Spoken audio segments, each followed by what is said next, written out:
And you're back with us in our London studio. Michael Schumacher has romped to victory at Suzuka in the Japanese Grand Prix. Let's just confirm the race result for you. Schumacher, the winner. Montoya, what a brilliant first season the Colombian Juan Pablo has had in Formula One in second place. Coulthard ensuring himself second overall by finishing on the podium. Hakkinen, last drive for at least a year. Barrichello with a couple of points, and Ralf Schumacher had a very strange day indeed, just getting one. And these are the final standings. Michael Schumacher away and gone. Just interrupt that for a moment. We're going to hear from the drivers. Michael, many congratulations. It was a fight. In the end, it was no dominance we had. But the good thing is if you can keep the first position for you in the end. However.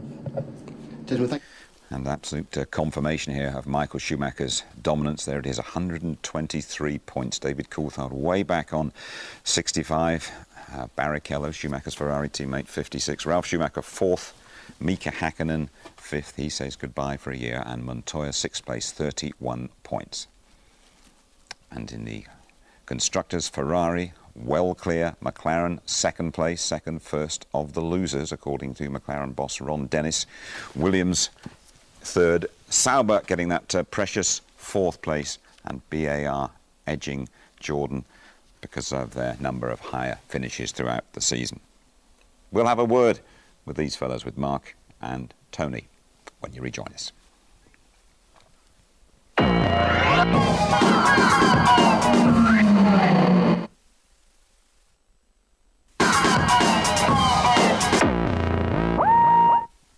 We're reviewing the Japanese Grand Prix, a crash, Mark Blundell, that Martin Brundle, your pal, described as a great escape for Formula One.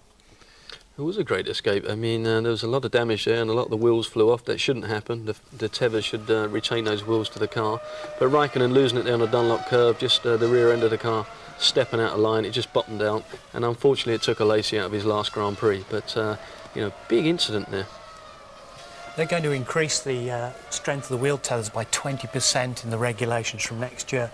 But Kimi Raikkonen, we saw afterwards as well. He was walking away, he was winded, he was taken to the medical centre. He said some big crashes this year, including a massive one in testing. There they are just saying to each other afterwards, you know, everything okay, shaking hands and lazy bowing out. But he had a big crash in testing, Manny Corn, he was hospitalised. Remember his steering wheel came off in San Marino and he got winded there as well. It goes with the territory, doesn't it? Absolutely. Dangerous job. First time Jean Alesi has failed to finish a race all season. Bye-bye to Jean, of course. And what was Ralf Schumacher had a very strange sort of afternoon, didn't he? Had a big tangle in the pits, didn't he, Tony, with Rubens Barrichello? Well, this is where I think that Ralf actually kind of loses it when his emotions get the better of him. He'd already been called in for a 10-second penalty after running over the chicane there, and a slow starting Barrichello after his pit stop, he'd come in ahead of him, and he dives out past him and nearly incurred another penalty. Now this is what Mark and I were talking about. Tail end of last year, Button had outdone him, basically, and he went into a bit of a downer and he had a big talking to by the team, and it's the same this year. He's finishing on a negative. Montoya's definitely got the sign over him at the moment, hasn't he, in that particular team? Oh yeah, we've seen it as the year's gone on. Psychologically, he's pushing Ralf out, and the winter's going to be long for Ralf Schumacher. He's got a lot to thinking about, and I think Frank Williams and Patrick Head will definitely sit him down. And that battle continued out on the track, didn't it, away from the pit lane as well?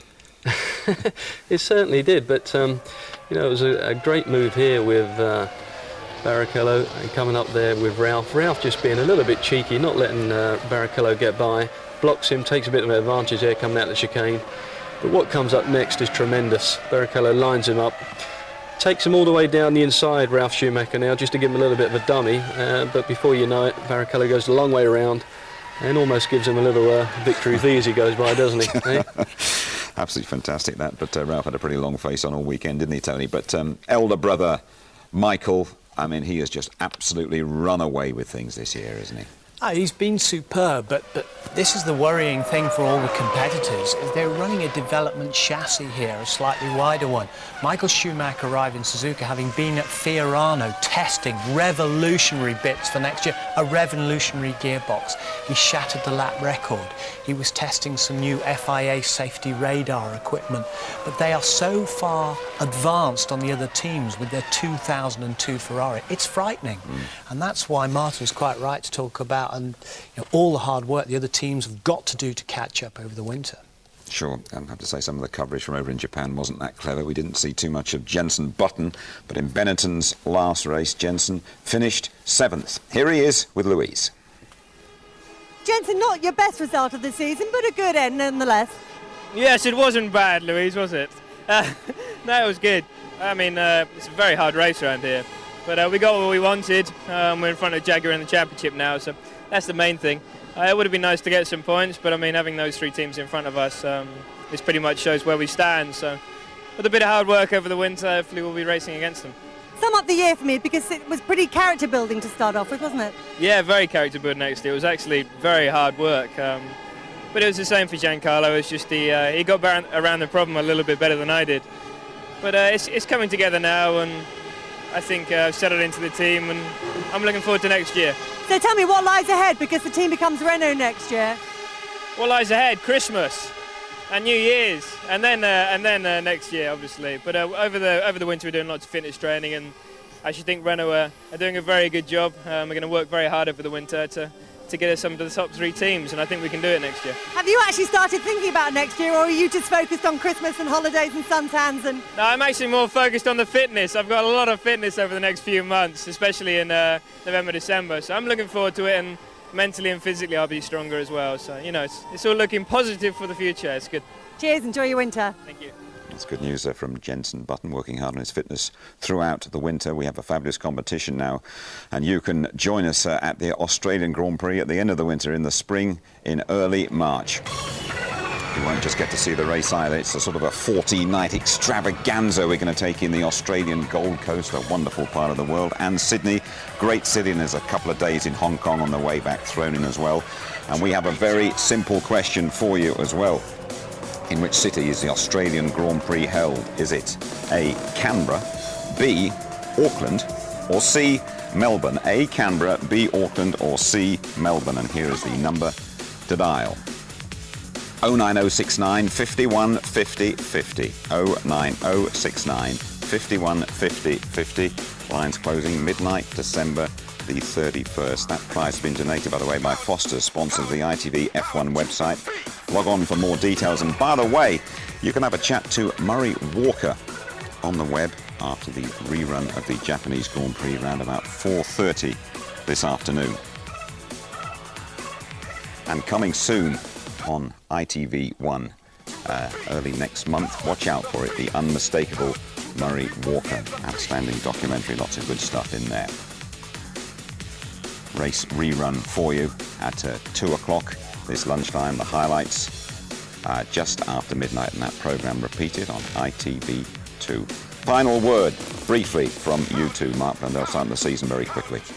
Michael Schumacher and Ferrari, I mean, that was it, wasn't it? They were a fantastic combination. Tony? Yeah, fabulous from Ferrari, but I think when I were looking at it, it's out with the old guard and in with the new. A lot of new blood coming in for 2002. And will Montoya be the man to push him next season? As far as I'm concerned, yeah, Marky's man, he's done the business. Full Monty definitely is the man. Good. Thanks very much to both of you. Well, on behalf of the whole ITV F1 team, many thanks for your company throughout the season. Season that started back in Australia with a win for Michael Schumacher and ended with the same in Japan. Say no more. Bye-bye.